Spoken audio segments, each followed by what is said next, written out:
देखो बच्चों, प्रारंभिक संक्रियाओं द्वारा किसी अवयव का व्युत्क्रम ज्ञात करना, ये एक्सरसाइज, ये टॉपिक हमने प्रीवियस वीडियोज में कवर किए थे और एक्सरसाइज 3.4 स्टार्ट की थी। तो इसी क्रम में इसका क्वेश्चन नंबर सेकंड देखते हैं।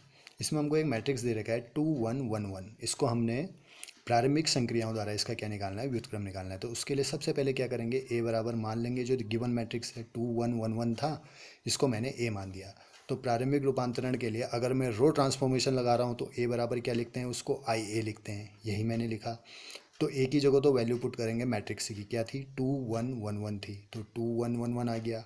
अब यहाँ पर आइडेंटिटी मैट्रिक्स क्या होगा, क्योंकि इसका ऑर्डर 2 क्रॉस 2 है तो आइडेंटिटी मैट्रिक्स का ऑर्डर भी 2 क्रॉस 2 ही होगा, तो 1 0 0 1 बनेगा। ये ए ऐसे ही आएगा। अब हमने क्या करना हुआ, ये जो लेफ्ट हैंड साइड में ए है इसको कन्वर्ट करना हुआ किसमें, आई में, यानी कि 1 0 0 1 बनाना हुआ। तो उसके लिए सबसे पहले क्या करते हैं, जो A11 वाली प्लेस है, यानी कि यहाँ पर हम क्या बनाते हैं, 1 बनाते हैं। तो यहाँ पर 1 बनाने के दो तरीके हैं, या तो तुम R1 और R2 को अदल बदल कर लो, या एक काम करो कि R1 से R2 को माइनस कर लो। अगर R1 से R2 को मैं माइनस करता हूँ तो दो में से एक माइनस होगा एक, और एक में से एक माइनस होगा जीरो। तो यहाँ पर 1 बन जाएगा और यहाँ पर जीरो बन जाएगा। इतना काम हमारा हो जाएगा। तो यही मैंने यहाँ पर संक्रिया लगाई, क्या लगाई, रो 1 को बदला। कैसे बदला, रो 1 में से रो 2 को माइनस करके जो आएगा वो बनेगी हमारी रो 1। तो अब या तो आप लोग इसको साइड में लिखो ऐसे, यहाँ पर 2 लिखा, 1 लिखा, रो 1 लिखी, फिर उसके नीचे रो 2 लिखी और फिर माइनस कर दिया। तो दो में से एक माइनस हुआ एक, एक में से एक माइनस हुआ जीरो, 1 0 बन जाएगा। या डायरेक्ट भी कर सकते हो। डायरेक्ट कैसे, दो में से एक घटेगा कितना बनेगा, एक। एक में से एक घटेगा कितना बनेगा, जीरो। ये होगी रो 1। रो 2 को कुछ नहीं किया था तो 1 1 ऐसे ही आएगा। ऐसे ही इधर भी करेंगे।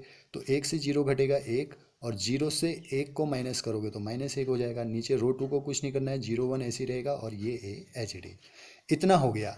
अब यहाँ पर हमने 1 बना दिया है। अब दूसरा काम क्या होता है कि ये इसके नीचे जो है इस वाले को हम क्या बनाते हैं, जीरो बनाते हैं। तो इसको जीरो कैसे बनाऊंगा, जब एक यहाँ पर इसकी जगह पर है क्या, ये हुआ आपका A21 प्लेस, तो यहाँ पर 1 है। तो इसको जीरो बनाने के लिए मेरे को 1 से 1 माइनस करना पड़ेगा। तो अगर मैं इससे इसको माइनस कर दूं, रो 2 से रो 1 को माइनस कर दूं, तो एक से एक घटेगा, यहाँ पर क्या आ जाएगा, जीरो आ जाएगा। तो दूसरी संक्रिया यही लगा रखी है कि R2 को बदला है, R2 equal to R2 minus R1। तो R1 को तो कुछ नहीं करेंगे, 1 0 तो ऐसे ही आएगा। अब यहाँ करते हैं, एक से एक घटेगा कितना आ जाएगा, जीरो। एक से जीरो घटेगा कितना आ जाएगा, एक। ऐसे ही इधर करेंगे, 1 माइनस 1, रो 1 को तो कुछ नहीं करना है, ये वैसे की वैसी आएगी। जीरो से एक घटाओगे तो माइनस एक, एक से माइनस एक को घटाओगे तो 1 माइनस माइनस 1 हो जाएगा, माइनस माइनस प्लस 1 कितना हो जाएगा, 2 हो जाएगा। और ये बन गया ए। अब जरा लेफ्ट हैंड साइड वाले को देखो, ये 1 बनाया, ये जीरो बनाया, ये 1 0 खुद ही सॉल्व हो गया आ गया। हमको क्या करना था, इसको 1 0 0 1 तो बनाना था ना। तो 1 0 0 1 बन गया है। अगर ये लेफ्ट हैंड साइड वाला मैट्रिक्स आई में कन्वर्ट हो गया तो ये आई जिसमें कन्वर्ट होता है उसको हम बोलते हैं ए इनवर्स। तो ए इनवर्स से क्या बन के आया, 1 माइनस 1 माइनस 1 2। ये हमारा क्या हो गया, आंसर हो गया। ठीक।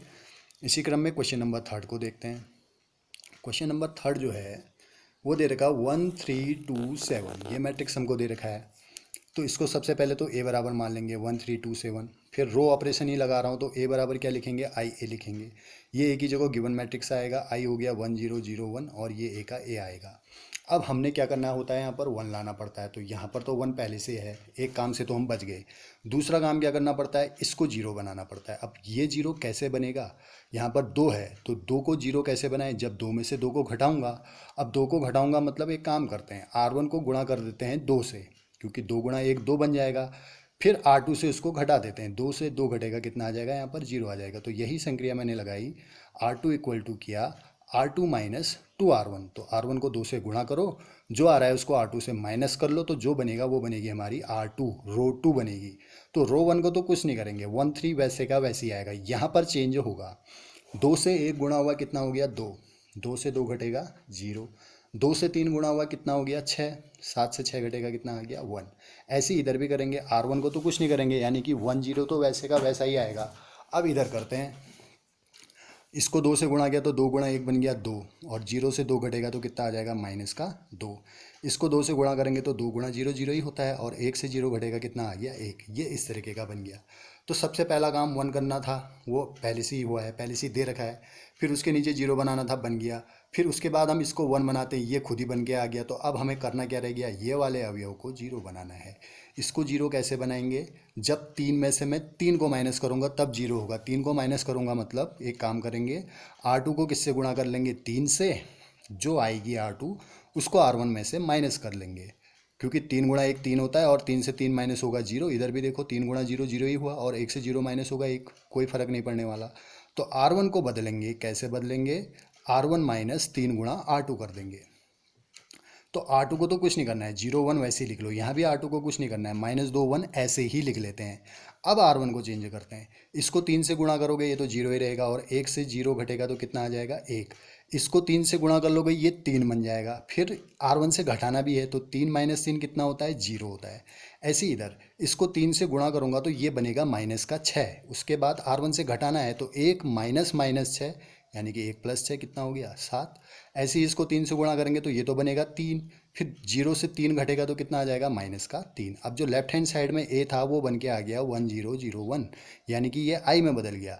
तो आई वाला किस में कन्वर्ट हो जाता है, ए इनवर्स में कन्वर्ट हो जाता है। तो आई वाला जो भी मैट्रिक्स बना उसको हम क्या बोलते हैं, ए इनवर्स बोलते हैं। तो ए इनवर्स क्या बन के आया, 7 -3 -2 1, 7 -3 -2 1, ये हमारा क्या हो गया, आंसर हो गया। तो ये था हमारा क्वेश्चन नंबर 3।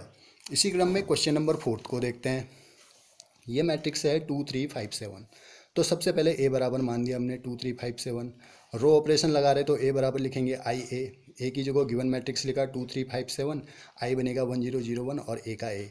अब यहाँ पर क्या करें, हमने सबसे पहला काम क्या करना पड़ता है, इसको 1 बनाना पड़ता है। तो यहाँ पर ज़रा R1 को देखो और R2 को देखो, ये जो रो 2 है ये रो 1 से बड़ी है। तो पहला काम करते हैं R1 और R2 को आपस में बदल लेते हैं, यानी कि ये जो रो 2 है ये रो 1 बन जाएगी, यहाँ पर 5 7 आ जाएगा। ये जो रो 1 है ये रो 2 बन जाएगी, ये 2 3 नीचे आ जाएगा। ऐसा ही इधर भी होगा, 0 1 ऊपर और 1 0 नीचे। अब क्या करेंगे, यहाँ पर 1 बनाने के लिए अगर मैं इसको 2 से गुणा करता हूँ तो ये तो बन जाएगा 4 और 5 में से 4 माइनस होगा कितना आएगा, 1 आएगा। तो क्या संक्रिया लगाई, R1 इक्वल टू करा R1 माइनस 2 इंटू R2 को 2 से गुणा करो, जो आता है उसको R1 से घटा दो, वही हमारी क्या बनेगी, रो 1 बनेगी। तो इसको 2 से गुणा करेंगे तो 2 गुणा 2 हो गया 4 और 5 में से 4 घटेगा तो कितना आ जाएगा, 1 आ जाएगा। इसको 2 से गुणा करेंगे तो 2 गुणा 3 होता है 6, 7 में से 6 घटेगा कितना आ जाएगा, 1 आ जाएगा।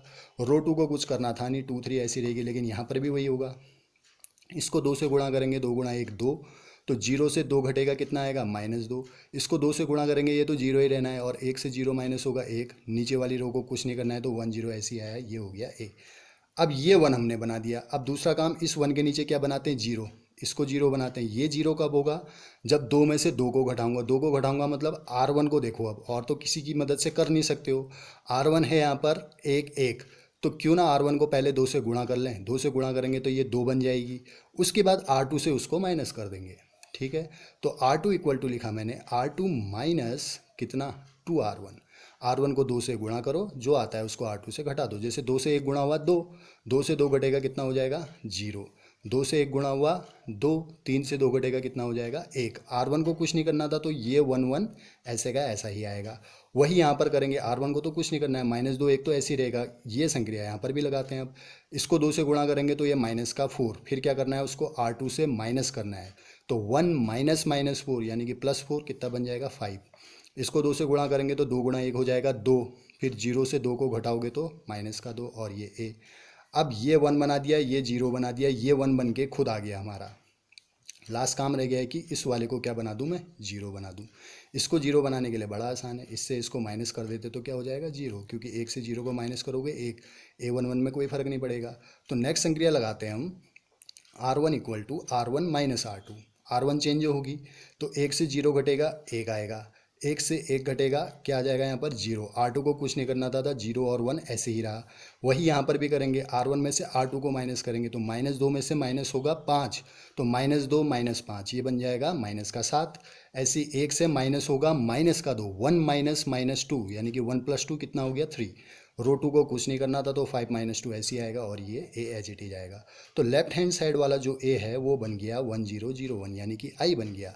तो ये जो राइट हैंड साइड में आई बदला, ये किस में बदला, ए इनवर्स में बदला। तो ए इनवर्स से क्या निकला हमारा, -7 3 5 और -2, ये हमारा क्या हो गया, आंसर हो गया, ठीक है। इसी क्रम में क्वेश्चन नंबर 5 को देखते हैं फटाफट।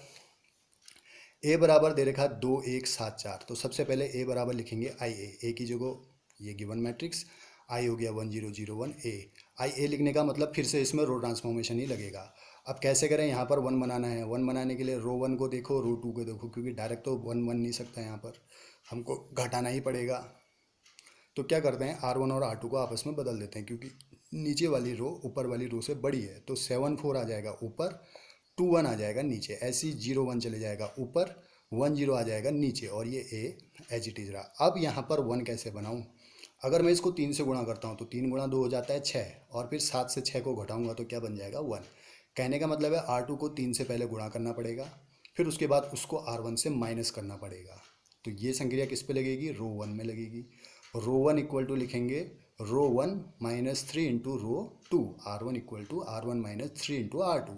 तो R2 को तो कुछ नहीं करना है, तो 2 1 ऐसे ही लिख लो, यहाँ भी कुछ नहीं करना है, 1 0 पहले ही लिख लेना हुआ। अब लगाते हैं R1 को चेंज करते हैं, 3 से 2 गुणा होगा 6, 7 से 6 घटेगा कितना आ जाएगा 1, 3 से 1 गुणा होगा 3, फिर 4 से 3 घटेगा कितना आ जाएगा 1। ऐसे इधर करेंगे, 3 से 1 गुणा होगा 3, फिर 0 से इस 3 को माइनस करोगे -3, 3 से 0 गुणा हुआ 0, 1 से 0 को माइनस करोगे 1। तो कुल मिला के ये इतना बन गया। ये 1 हमने बना दिया। अब 1 बनाने के बाद क्या करते हैं, अगला काम इसको 0 बनाते हैं। अब ये 0 कैसे होगा, जब 2 से 2 घटेगा तभी 0 होगा।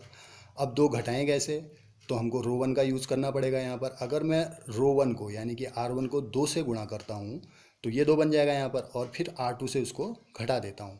तो क्या करेंगे, R2 पर संक्रिया लगेगी अब, क्योंकि हमने 0 R2 पे बनाना है ना। तो R2 इक्वल टू होगा R2 माइनस कितना करेंगे 2 इंटू R1 करेंगे। तो R1 पे तो कुछ नहीं करना है, तो 1 1 तो ऐसे ही आएगा। अब यहाँ पर करते हैं, देखो 2 गुणा R1 यानी कि 2 से 1 गुणा हुआ 2, फिर R2 से इसको घटाओ, 2 से 2 घटेगा कितना हो गया 0, 2 गुणा 1, क्योंकि R1 को 2 से गुणा करना है तो 2 गुणा 1 हो गया 2, फिर 1 से 2 को घटाओगे माइनस का 1। वही यहाँ भी करेंगे, R1 में तो कुछ नहीं होगा, इसको 2 से गुणा करोगे -6, 1 से -6 को घटाओगे तो 1 माइनस -6, 1 प्लस 6 यानी कि 7 हो गया। फिर यहाँ पर भी क्या करेंगे, 2 से गुणा करेंगे तो 2 गुणा 1 2 हो गया, और 0 से 2 को घटाओगे माइनस का 2 हो गया, इतना हो गया। तो ये 1 बन गया, ये वाला 0 बन गया। अब तीसरा काम होता है इसको 1 बनाना। अब इसको 1 कैसे बनाएं, ये तो माइनस का 1 है। अब इसको 1 बनाने के लिए हमको यहाँ पर एक काम करना पड़ेगा, इस पूरी रो को -1 से मल्टीप्लाई कर देते हैं, क्योंकि 0 में माइनस का मल्टीप्लाई करोगे कोई फर्क नहीं पड़ेगा, लेकिन ये 1 क्या हो जाएगा, प्लस का हो जाएगा। तो R2 इक्वल टू लिख रखा है मैंने -1 इंटू R2। ऐसा करेंगे तो रो 1 को तो कुछ नहीं होगा, 1 1 ऐसे ही रहेगा। इसमें माइनस का मल्टीप्लाई कर रखा है तो 0 पर तो कुछ फर्क पड़ेगा नहीं, ये बन जाएगा प्लस का 1। इधर रो 1 को कुछ नहीं होगा, -3 1 ऐसे ही आएगा, लेकिन रो 2 में क्या हो जाएगा, 7 माइनस का हो जाएगा, 2 प्लस का हो जाएगा, तो माइनस का 7 प्लस का 2, इतना हो गया। अब नेक्स्ट काम क्या करा जाए, ये 1 बन गया है, ये 0 बन गया है, ये 1 बन गया। अब केवल इसको 0 बनाना है, इसको 0 बनाना है मतलब अब रो का ही यूज़ करना है। तो एक काम करते हैं, R1 से R2 को माइनस कर देते हैं, 1 से 1 घटेगा 0, और 1 से 0 घटेगा 1। तो कौन चेंज होगी, R1 चेंज होगी। कैसे चेंज होगी, R1 माइनस R2 करके। तो 1 से 0 घटेगा 1, 1 से 1 घटा 0, रो 2 को कुछ नहीं किया तो 0 1 ऐसे ही आएगा। वैसे ही यहाँ भी करेंगे, -3 से माइनस करेंगे -7 को, तो माइनस माइनस प्लस 7, 7 माइनस 3 कितना हो गया 4। 1 से माइनस करेंगे 2 को, तो 1 माइनस 2 क्या होता है -1। रो 2 को कुछ नहीं करना था तो -7 2 वैसे का वैसे ही आया, और लास्ट में ए। तो जो लेफ्ट हैंड साइड वाला ए है ये किस में कन्वर्ट हो गया, आई में कन्वर्ट हो गया। तो आई जिसमें कन्वर्ट हुआ उसी को हम इन्वर्स बोलते हैं। तो ए इन्वर्स से क्या निकला 4 -1 -7 2, ये हमारा क्या हो गया, आंसर हो गया। समझ में आ रहे होंगे सवाल। तो इसी क्रम में देखते हैं अब इसका हम क्वेश्चन नंबर 12। बाकी क्वेश्चन मैं आपके लिए छोड़ा हूँ, ये आपने खुद सॉल्व करने हैं। 12वां प्रश्न है, हमको मैट्रिक्स से दे रहेगा 6 -3 -2 1। तो सबसे पहले ए बराबर मान लेंगे 6 -3 -2 1। उसके बाद रो ट्रांसफॉर्मेशन लगाने जा रहा हूँ मैं, तो ए बराबर लिखूंगा आई ए। अगर कॉलम ट्रांसफॉर्मेशन लगाता तो ए आई लिखता, ये मैंने प्रीवियस वीडियो में आपको अच्छी तरीके से बताया है। तो यहाँ पर तो मैट्रिक्स जो था वो आएगा, आई जो बनेगा 1 0 0 1, और ए का ए आएगा। अब ज़रा इस मैट्रिक्स को ध्यान से देखो, ये 6 है, ये -3 है, नीचे -2 है, ये 1 है। हमारा उद्देश्य क्या था, हमारा उद्देश्य था यहाँ पर 1 बनाना। अब यहाँ पर 1 कैसे बने, सवाल ये उठता है। अब ज़रा देखो इसको, अगर मैं नीचे वाली लाइन को रो 2 को R2 को अगर मैं 3 से मल्टीप्लाई करके R1 के साथ जोड़ता हूँ तो ये बन जाएगा -6, और 6 में -6 जुड़ेगा तो 0, ये बन जाएगा 3, और -3 में 3 जुड़ेगा तो 0, इसका मतलब क्या हो रहा है, R1 के दोनों अवयव शून्य हो जा रहे हैं। जब R1 के दोनों अवयव शून्य हो जा रहे हैं तो इस स्थिति में हम बोलते हैं कि इसका इन्वर्स नहीं निकल सकता, ये मैट्रिक्स I में तब्दीली नहीं हो सकता है। तो यहाँ पर मैंने यही करा है, R1 इक्वल टू लिख दिया R1 प्लस 3R2। तो R1 चेंज होगी, कैसे चेंज होगी, R2 को 3 से गुणा करो, उसको R1 के साथ जोड़ो। तो इसको 3 से गुणा करेंगे -6, और -6 को 6 में जोड़ेंगे तो 0। इसको 3 से गुणा करेंगे तो 3, 3 को -3 में जोड़ेंगे तो 0, नीचे वाला वैसे ही रहेगा। तो ये दोनों अवयव क्या आ गए, 0 आ गए। यही यहाँ भी लगाएंगे हम, इसको 3 से मल्टीप्लाई करोगे ये तो 0 ही रहना है, 0 में 1 ऐड होगा 1, इसको 3 से मल्टीप्लाई करोगे 3 बन जाएगा, 3 में 0 को ऐड करोगे 3, और R2 को तो कुछ किया नहीं था तो 0 1 वैसे ही आएगा, और ये A। तो अब यहाँ पर R1 के दोनों अवयव क्या हो गए हैं, शून्य हो गए हैं, यानी कि R1 के सारे अवयव क्या हैं, शून्य हैं। तो ऐसी स्थिति में इन्वर्स का अस्तित्व नहीं होता। ठीक है, इसी क्रम में क्वेश्चन नंबर 14 को भी देख लो। 14वां क्वेश्चन भी बिल्कुल ऐसी है, ये हमको मैट्रिक्स से दे रखा था 2 1 4 2। तो A बराबर माना मैंने 2 1 4 2। अब मैं इसमें रो ट्रांसफॉर्मेशन लगाने जा रहा हूँ, तो A बराबर लिखूंगा IA, A की जगह लिखूंगा ये गिवन मैट्रिक्स, I की जगह लिखूंगा 1 0 0 1, ये A ऐसे ही रहेगा। अब पहला काम उद्देश्य ये होता है कि यहाँ पर 1 बनाया जाए। अब 1 कैसे बनाया जाए, रो 1 को देखा हमने, रो 2 को देखा, रो 2 जो है रो 1 से बड़ी है तो मैंने बदल दिया, R2 को R1 से ट्रांसफॉर्म कर दिया, तो रो 2 बन जाएगी रो 1 और रो 1 बन जाएगी रो 2। ऐसे इधर भी होगा, ये जो दूसरी रो है ये बन जाएगी पहली पंक्ति, ये जो पहली पंक्ति है ये बन जाएगी दूसरी पंक्ति। इतना कर दिया। अब मेरे को 1 बनाना है यहाँ पर। अब कैसे बनाऊँ मैं 1, अगर अब मैंने क्या करा यहाँ पर, इससे इसको माइनस कर दिया, R1 इक्वल टू लिख दिया R1 माइनस R2। तो 4 से 2 घटेगा 2, 2 से 1 घटेगा 1, ये R2 को तो कुछ किया नहीं था, ये ऐसे ही रहेगा। 0 से 1 घटेगा -1, 1 से 0 घटेगा 1, R2 को कुछ नहीं किया है तो 1 0 ऐसे ही रहेगा, और ये A हो गया। अब ज़रा ध्यान से देखो, जैसी इसकी रो 1 है वैसे ही इसकी रो 2 है, दोनों एक जैसे बन गए, दोनों एक जैसे बन गए। तो इसमें अगर किसी तरीके से माइनस करने की कोशिश करूँ तो कुल मिला के 2 से 2 घटेगा 0, 1 से 1 घटेगा 0, यानी कि R1 के दोनों अवयव क्या हो जा रहे हैं, शून्य हो जा रहे हैं। तो यहाँ पर मैंने लगाया R1 equal to R1 minus R2 किया, तो 2 से 2 घटेगा 0, 1 से 1 घटेगा 0, R2 को कुछ नहीं करना है। वैसे यहाँ -1 से 1 घटाओगे -2, 1 से 0 घटाओगे 1, 1 0 ऐसे ही रहेगा, और ये A।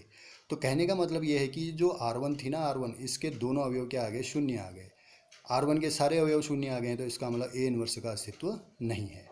इसको आप लोग यहाँ पर भी कर सकते थे, R1 equal to R1 minus 2R2 करते तो 2 से 1 गुणा होता 4, 4 से 4 घटा 0, 2 से 1 गुणा होता 2, 2 से 2 घटा 0। यहीं पर R1 के अवयव क्या बन जाने थे, शून्य बन जाने थे। ये एक लाइन बढ़ा दी मैंने। हम पहला टारगेट क्या होता है, 1 बनाना होता है, हमें पता जो क्या है कि इसकी सारी लाइनें शून्य हो जाएंगी करके। तो जब हम यहाँ पर पहुँचे तो तब हमको दिखा कि हाँ भाई, ये R1 के या R2 के किसी के भी कर सकते हो। R1 को 0 करा मैंने, आप R2 को भी कर सकते हो। R2 माइनस R1 करते तो 2 से 2 घटता 0, 1 से 1 घटता 0। तो कहने का मतलब है ये मैट्रिक्स जो है इसका इन्वर्स नहीं निकल सकता, ये आई में तब्दील नहीं हो सकता है। क्यों नहीं हो सकता है, क्योंकि समान अवयव हो रहे हैं पहली पंक्ति और दूसरी पंक्ति में। इनमें अगर हम घटाव की संक्रिया लगाते हैं तो 2 से 2 घट गया 0, 1 से 1 घट गया 0। चाहे R1 से R2 को घटाओ, चाहे R2 से R1 को घटाओ। अगर R1 से R2 को घटाओगे तो R1 0 हो जाएगी, R2 से R1 को घटाओगे तो R2 0 हो जाएगी। कहने का मतलब है इसकी कोई भी एक पंक्ति के अवयव क्या हो जा रहे हैं, शून्य हो जा रहे हैं। अगर ऐसा हो जाता है तो उस मैट्रिक्स का इन्वर्स नहीं निकल सकता, उसके इन्वर्स का अस्तित्व नहीं होता है। तो बच्चों, ये तो थे कुछ महत्वपूर्ण प्रश्न जो मैंने आपको करके दिखाए कि किस तरीके से रो ट्रांसफॉर्मेशन लगता है। आप लोग इनकी प्रैक्टिस करिएगा 1 से 17 तक के सवालों में। अब जो इसमें रह गया है 15, 16, 17, 3 सवाल और रह गए हैं। उसमें जो मैट्रिक्स है वो है 3x3 का। तो 3x3 के मैट्रिक्स को किस प्रकार से एलिमेंट्री रो या कॉलम ट्रांसफॉर्मेशन लगा के उसका इन्वर्स निकाला जाता है वो हम नेक्स्ट वीडियो में देखेंगे। बाकी आप लोग इनकी 14 तक के क्वेश्चनों की प्रैक्टिस कीजिएगा।